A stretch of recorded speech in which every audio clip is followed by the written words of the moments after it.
जय जय राधा रानी की।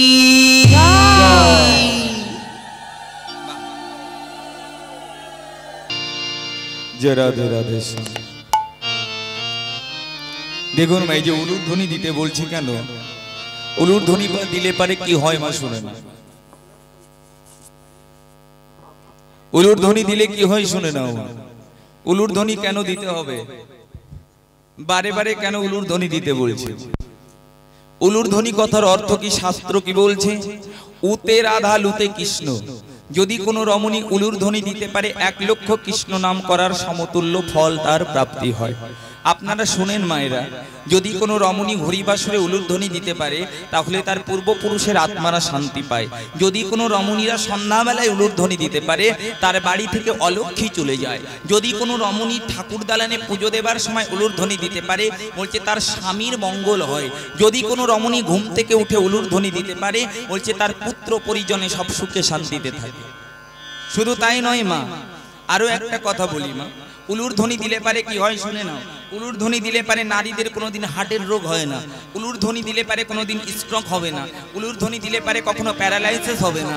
শঙ্কর ধ্বনি যদি করতে পারো তোমরা সন্ধ্যা সকালে, তাহলে তোমাদের হৃদয়টা পবিত্র হবে, তোমাদের দুরারোগ্য ব্যাধি হবে না, তোমাদের নানান ধরনের রোগ থেকে তোমরা মুক্তি পেয়ে যাবে। শাস্ত্রে বর্ণনা করছে কোনো রমণী যদি শঙ্খ ধোয়া জল কিংবা কোনো পুরুষ শঙ্খ ধোয়া জল প্রত্যেকদিন সেবা করতে পারে তার দুরারোগ্য ব্যাধি চিরকালের মতো শেষ হয়ে যায়। শুধু তাই নয় মা, শুনে নাও, পুজো দেবার সময় যে জল শঙ্খটা আছে মা, ওই জল শঙ্খের জল যদি বাড়ির চারিদিকে ছিটিয়ে দিতে পারো তোমার বাড়ি থেকে অমঙ্গল চিরকালের মতো চলে যাবে, বাড়িটা শুদ্ধ হয়ে যাবে, পবিত্র হয়ে যাবে। শুধু তাই নয় মায়েরা, সন্ধ্যাবেলায় যদি আপনারা একটু ঘরের দরজায় জল দিতে পারেন আপনাদের বাড়িতে মা লক্ষ্মীর আগমন হবে, অভাব চিরকালের মতো চলে যাবে। নারীদের কিছু কর্ম করা দরকার। নারীরা ক রকমের হয় শুনে নাও মায়েরা, নারীরা হচ্ছে 4 রকমের। একটি হচ্ছে হস্তিনী, পদ্মিনী, শঙ্খিনী আর চিত্রাণী। বলছে 4 রকমের নারীর 4 রকমের গুণ মা। দেখবেন কোনো কোনো নারীদের চুল কোকড়া কোকড়া হয়, কোনো কোনো নারীদের চুল লাল লাল হয়, আবার কোনো কোনো নারীদের চুল লম্বা লম্বা হয়। এক এক নারীদের এক এক রকমের গুণ। তবে শুনে নাও মা, নারীরা কি করতে হয় কি কি করতে নেই। কোনো নারী যদি সন্ধ্যাবেলায় চুল আঁচড়ায়, খনার বচন বলছে কোনো নারী যদি সন্ধ্যাবেলায় চুল আঁচড়ায় তাহলে সেই বাড়িতে অলক্ষ্মী আসে। যদি কোনো নারী সন্ধ্যাবেলায় ভোজন করে তাহলে সেই বাড়িতে অমঙ্গল হয়, রাক্ষসের সেবা করা বলে। যদি কোনো নারী সন্ধ্যাবেলায় শয়নে যায় তাহলে তার পুরুষের অমঙ্গল হয়। শুনে নাও মায়েরা, এই 3টে কাজ কখনো করবে না। সন্ধ্যাবেলায় চুল আঁচড়াবে না, সন্ধ্যাবেলায় ঘুমোবে না, সন্ধ্যাবেলায় ভজন করবে না, সন্ধ্যাবেলায় সিঁদুর নেবে না, তাহলে কিন্তু তোমাদের অকল্যাণ হয়ে যাবে, অমঙ্গল হয়ে যাবে মা। নারী মা মাটি, মা খাঁটি। একটা মা যদি খাঁটি হয় সংসার সুখের হয়, আর একটা নারী যদি আনারি হয়ে যায় সংসার কিন্তু ধ্বংস হয়ে যায় মা। একটা নারী চাইলে মরা স্বামী বাঁচাতে পারে, একটা নারী চাইলে তার স্বামীকে শেষ করে দিতে পারে। তাহলে নারীর কর্মে তার পতির মঙ্গল হয়। তাই শাস্ত্রে বলছে সতীর পুণ্যে পতির পুণ্য। কোন নারী যদি সতী হয় তাহলে তার পতির মঙ্গল হয়। নারীদের কি কি কর্ম করতে হবে মা? স্নান করে সর্বপ্রথম আপনাদের ঠাকুর মন্দিরে যেতে হবে। ঠাকুর মন্দিরে গিয়ে আপনাদের পুজো করতে হবে। কেমন করে পুজো করবে মা শুনে নাও। আপনাদের বাড়ি যদি রাধা কৃষ্ণ থাকে, গোবিন্দ থাকে, লক্ষ্মী নারায়ণ থাকে, আপনারা কখনো কি করবেন, ওই লক্ষ্মী নারায়ণকে তুলসী পাতাটা চরণে দেবেন। আর যদি অন্য দেবতারা থাকে তাহলে তাদের তুলসী পাতাটা চরণে দেবেন না, তাহলে অপরাধ হয়ে যাবে। একমাত্র তুলসী পাতা গোবিন্দ, নারায়ণ, চৈতন্য এবং রামকে দেওয়া যায়, আর কেউকে দেওয়া যায় না। আপনারা তো সবাই লক্ষ্মী পুজো করেন মা, লক্ষ্মীকে কখনো তুলসী পাতা দেবে না, তাহলে অমঙ্গল হয়ে যাবে। লক্ষ্মীকে কখনো সাদা ফুল দেবে না, তাহলে অমঙ্গল হয়ে যাবে। লক্ষ্মীর সামনে কখনো ঘন্টা বাজাবেন না, তাহলে অমঙ্গল হয়ে যাবে। লক্ষ্মীর সামনে কখনো লোহার জিনিস রাখবেন না, তাহলে অমঙ্গল হয়ে যাবে। তবে লোহার জিনিস কেন রাখবে না মা? লোহাতে হচ্ছে রাহু কেতু, অলক্ষ্মীর বাস। তাই অলক্ষ্মী যেখানে থাকে লক্ষ্মী সেখানে থাকে না। লক্ষ্মীর বোন হচ্ছে অলক্ষ্মী, যে বাড়িতে সুখ সে বাড়িতে দুঃখ। লক্ষ্মীর পেছন পেছন অলক্ষ্মীও চলে। বলছি যে বাড়ি থেকে লক্ষ্মী চলে যায় সেই বাড়িতে অলক্ষ্মী যায়। তাই আপনাদের এই চেষ্টাটা করতে হবে, কখনো যেন ঠাকুর দালানে আপনারা পুরনো লোহার জিনিস রাখবেন না, তাহলে অমঙ্গল হয়ে যাবে। আর কি করবেন মা? শিব ঠাকুর যদি আপনাদের বাড়িতে থাকে 2টো শিবলিঙ্গ কখনো রাখবেন না, একটা শিবলিঙ্গ রাখবেন। সাদা শিবলিঙ্গর কখনো পুজো করবেন না, অমঙ্গল হয়ে যাবে। শ্বেত শিবলিঙ্গের পুজো করতে নেই, 2টো শিবলিঙ্গের পুজো করতে নেই। শিবলিঙ্গকে পুজো করতে গেলে সর্বপ্রথম প্রাণ প্রতিষ্ঠা করে তারপরেই পুজো দিতে হয়। তবে বাড়িতে যাদের শিবলিঙ্গ আছে এবং গোবিন্দ আছে, শুনে নাও মা, শিবকে সোজাসুজি প্রসাদ নিবেদন করবেন। অমনি শিবকে সোজাসুজি প্রসাদ দান করবে না, তাহলে অমঙ্গল হয়ে যাবে। কেমন করে প্রসাদ দান করবি? যদি গোবিন্দ আমার নারায়ণ থাকে, আগে গোবিন্দকে নিবেদিত প্রসাদ তারপরে শিবকে দেবে। কেন? শিব হচ্ছে পরম বৈষ্ণব, শিব আমার গোবিন্দকে বড় ভালোবাসে। গোবিন্দের নিবেদন করা প্রসাদ শিবকে দিলে পারে শিব প্রসন্ন হয়। আর যদি সোজাসুজি শিবকে প্রসাদ দান করে, তাহলে সেই প্রসাদ যদি খাও, তাহলে তোমার কুকুর জনিতে জন্ম হবে। এটা শিব পুরাণ বর্ণনা করছে। নারায়ণকে নিবেদিত প্রসাদ যদি শিবকে না দাও, সেই প্রসাদ যদি তুমি সেবা করো, তাহলে তোমার কুকুর জনিতে জন্ম নিতে হবে। পার্বতী শিবকে অভিশাপ প্রদান করেছিলে, তোমার ভক্তরা যদি প্রসাদ তোমার সেবা করে, তাদের ভক্তি বলে কিছু থাকবে না। এর প্রমাণ কি মা? দেখবেন তারকেশ্বরে ছেলেরা জল ঢালতে যায়, যায় তো? যায় তো বাবা? যায় তো তারকেশ্বরে জল ঢালতে। কিন্তু ছেলেদের একটা দেখে শুনবেন তো, ও যে বাবার মাথায় জল ঢালতে যাচ্ছে, নিজের বাবাকে কোনোদিন এক বালতি জল তুলে দিয়েছে স্নান করবার জন্য? নিজের বাবাকে কি যত্ন করেছে? ওই বাবার মাথায় জল ঢাললে কি হবে? বাবার মাথায় জল ঢালতে যায় গাঁজা খেয়ে, মদ খেয়ে। তাহলে কিন্তু কৃষ্ণ ভক্ত যারা, তারা মদ খায়, তারা গাঁজা খায়, কিন্তু বাবার ভক্ত বলে তারা গাঁজা খায়, মদ খায়। কি বলে? বাবা খায় তো আমরা খাবো না। আমি বলি ওরে ওরে ওরে আমার ওরে, বাবা তো বিষ খেয়েছিল, তোরা বিষ খেয়ে মরিস না কেন? তোর বাবাকে তুই জল দিলি না, শিবকে জল দিয়ে কি হবে? আগে তোর বাবাকে জল দে, তোর মাকে ভালোবাস। ওই বাবার মাথায় জল ঢালতে হবে না। তোর ঘরেও যে বাবা আর শিবও সেই বাবা। তুই যদি তোর বাবাকে ভালোবাসতে পারিস, শিবকে জল ঢালতে হবে না, এমনিতেই শিব প্রসন্ন হয়ে যাবে। তাই শুনে নাও মা, শিবকে জল ঢালতে গেলে কি করে জল ঢালতে হয়? কখনো আপনারা স্টিলের পাত্রে শিবকে জল ঢালবেন না, প্লাস্টিকের পাত্রে জল ঢালবেন না। শিবকে উত্তম পাত্র হচ্ছে মাটির পাত্র। মাটির পাত্রে করে যদি জল ঢালতে পারেন, মাটির ঘটিতে করে যদি জল ঢালতে পারেন, তাহলে আপনাদের মঙ্গল হয়ে যাবে, আপনাদের জীবনে উন্নতি হবে। শিব বড় প্রসন্ন হয় বেলপাতাই মা। ভগবানকে দিতে গেলে 3টে বেলপাতা, না হলে 11টা বেলপাতা, না হলে 21টা বেলপাতা দিতে হয়। তবে বেলপাতার বোটাটা ছিঁড়ে দিতে হয় মা। যদি বেলপাতার বোটাটা ছিঁড়ে দেন তাহলে ভালো। বেলপাতাটার বোটা সিদ্ধ যদি শিবকে নিবেদন করেন, তাহলে বজ্রাঘাতের সমতুল্য হয়। শুনে নাও মায়েরা, শিবকে কখনো সিঁদুর দেবে না, শিবকে তুলসী পাতা দেবে না। তুলসী শিবকে অভিশাপ করেছিল, ওহে শিব আমি তোমার সেবায় কোনোদিন লাগবো না। তাই শিবকে কখনো তুলসী পাতা দেবে না, তাহলে অমঙ্গল হয়ে যাবে। শিবের গায়ে আপনারা কখনো ডাবের জল দেবে না। কেন? দেখবেন মা, ডাবের জল খেলে পারে হাতে লাগলে আঠা আঠা হয়ে যায় না বাবা, একটা চিড়চিড়ে ভাব। শিব আমার এই আঠা আঠা জিনিস পছন্দ করে না। তাই শিবকে কখনো নারকলের জল দেবে না। শিবকে গঙ্গা জল দিতে পারো, তোমার কাছে যদি গঙ্গা জল না থাকে তাহলে তুমি টিউবওয়েলের জল শিবকে দিতে পারো, তাতে অপরাধ নেই। শিব বড় ভোলা, দিল খোলা। শিবের কাছে যদি কেউ কিছু চায়, শিব সেই বাঞ্ছা পূর্ণ করে। তবে চাওয়াটা সঠিকভাবে চাইতে হবে। আপনারা শিব মন্দিরে যাবেন, শিবকে জল দান করেন, প্রণামটা কেমন করে করেন মা? প্রণামটা সামনাসামনি করেন। বলছে অপরাধ হয়ে গেল, শিব আপনাকে কিছু দেবে না, শিব রুষ্ট হয়ে গেল। শিবকে প্রণাম করতে গেলে ডাইনি রেখে প্রণাম করতে হবে। কেন? শিব হচ্ছে দেবতা, দেবের দেব শিব, তাই তো? দেবের দেব মহাদেব, দেবতার দেবতা মহাদেব। এই শিবকে প্রণাম করতে গেলে ডাইনে রেখে প্রণাম করতে হয়। তবে শুনে নাও মা, যদি ডাইনে রেখে কেউ শিবকে প্রণাম করিতে পারে, শিবের কাছে যা চাইবে তুমি তাই পাবে। যদি ডাইনে রেখে শিবকে প্রণাম করতে পারো, তুমি যা চাইবে তাই পাবে। যদি শিবকে বামে রেখে প্রণাম করো, তুমি ধন পাবে না, তুমি ঐশ্বর্য পাবে না, তুমি পেয়ে যাবে কৃষ্ণ ভক্তি। যদি শিবকে বামে রেখে প্রণাম করো, পাবে কৃষ্ণ ভক্তি। ডাইনে রেখে প্রণাম করলে পাবে ধন সম্পত্তি, আর সামনে রেখে প্রণাম করলে পাবে শিবের আশীর্বাদ। তাহলে শুনে নাও মা, দেবতাকে প্রণাম করতে গেলে ডাইনে রেখে প্রণাম করতে হয়। ভগবান যারা কৃষ্ণ, রাম, চৈতন্য, মহাপ্রভু, এদের প্রণাম করতে গেলে বামে রেখে প্রণাম করতে হয়। তবে বলবেন ভগবানকে প্রণাম করতে গেলে বামে রেখে কেন প্রণাম করতে হয়? শুনে নাও মায়েরা, আমাদের অনাদির আদি সর্বকারণের কারণাম গোবিন্দ, তিনি লীলা করবার জন্য তার বাম অঙ্গ থেকে নারীকে সৃজন করলেন। নারীটা হচ্ছে রাধারানী, আর রাধারানী সৃষ্টি করলেন অষ্টসখী, আর অষ্টসখীর থেকে এই জগতের সমস্ত নারী সৃজন হয়েছে। তাই নারী হচ্ছে পুরুষের অর্ধাঙ্গিনী।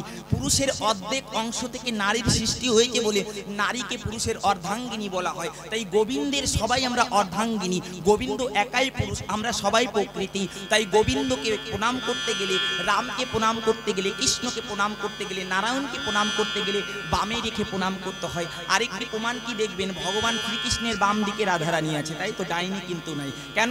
স্ত্রী রমণী সহধর্মিনীর স্থান হচ্ছে পুরুষের বাম দিকে। তাই আপনাদের বিবাহের সময় আপনাদের বামে রেখে কিন্তু বিবাহ করানো হয়েছে মা।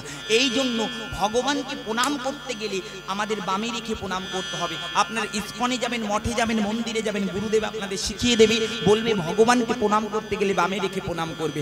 বামে রেখে প্রণাম করলে তবেই সঠিক হবে। পুরুষরা কেমন করে প্রণাম করবে? পুরুষরা ভগবানকে প্রণাম করতে গেলে দণ্ডায়মান অর্থাৎ মাটিতে শুয়ে পড়ে প্রণাম করবে। আর নারীরা কি করবে? সে নারীরা ষষ্ঠাঙ্গে প্রণাম করবে, নারীরা উবুর হয়ে ভূত হয়ে প্রণাম করবে।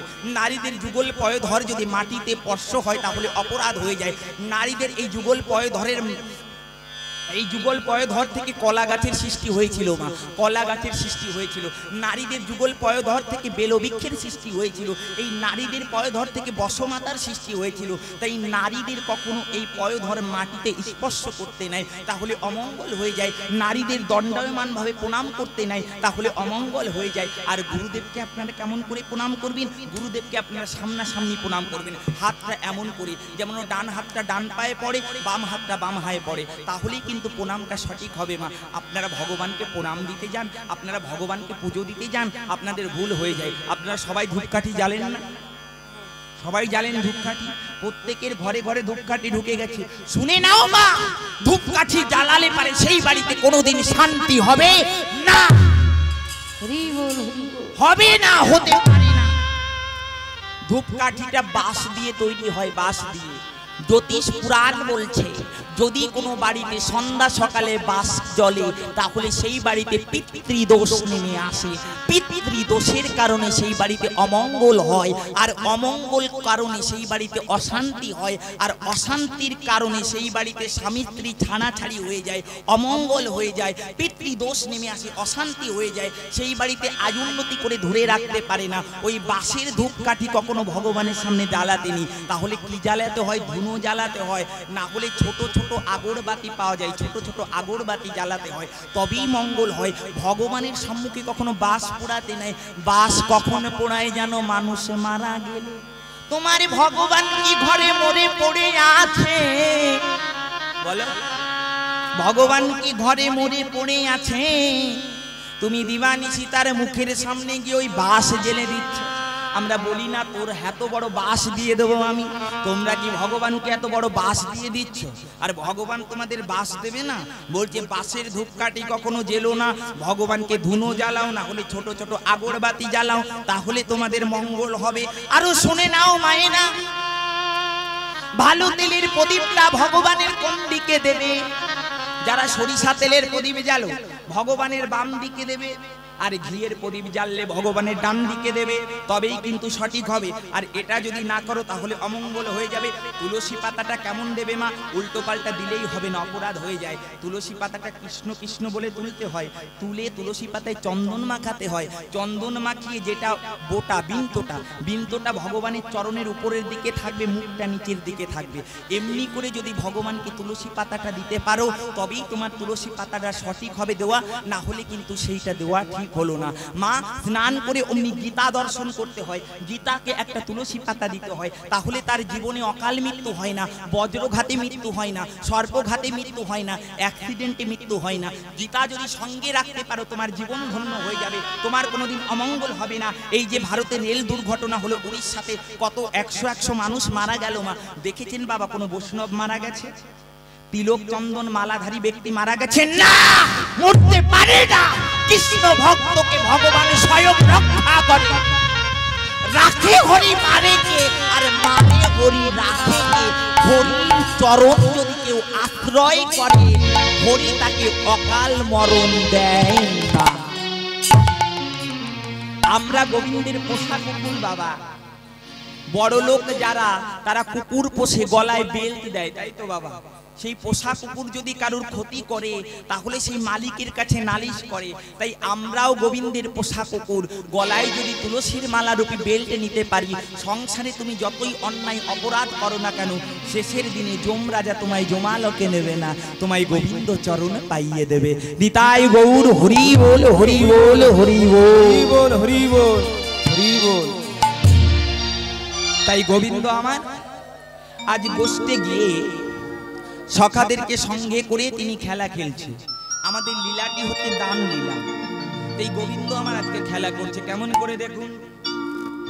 ওগো খেলা রসে ছিল কানাই, সুবলের সনে।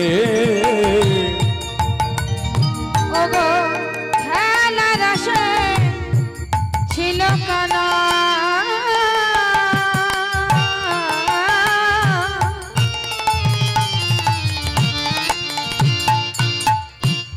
সুবলের সাদে। হেন কালে রাধা বদন পড়ে গেল মনে। ওগো হেন কালে রাধা বদন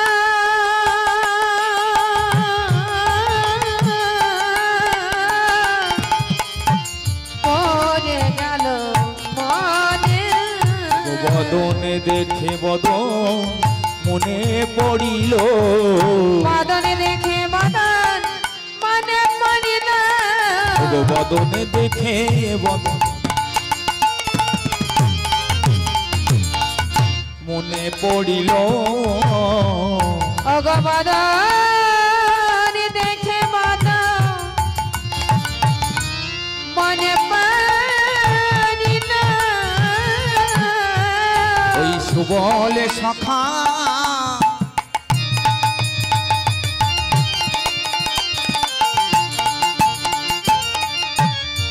বদনে হেরে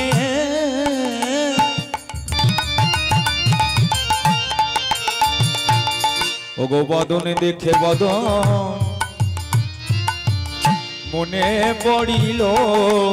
ওই না সুবলে সখা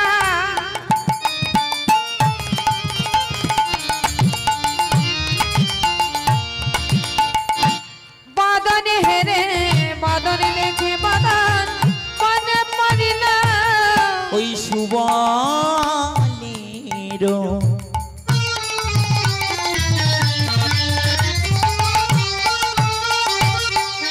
বদনে দেখে বলি আরে তো ভালো লাগে না। ওগো সুবলের বদনে দেখে আর তো খেলা ভালো লাগে। ওই সুবলের বদনে দেখে আর তো খেলা ভালো লাগে। ওই সুবলের বদনে হেরে আর তো খেলা ভালো লাগে না। সুবলের বদনে হেরে আর তো খেলা ভালো লাগে না। সুবলের বদনে হেরে আরে তো খেলা ভালো লাগে না। হেন কালে রাধা বদন পড়ে গেল মনে।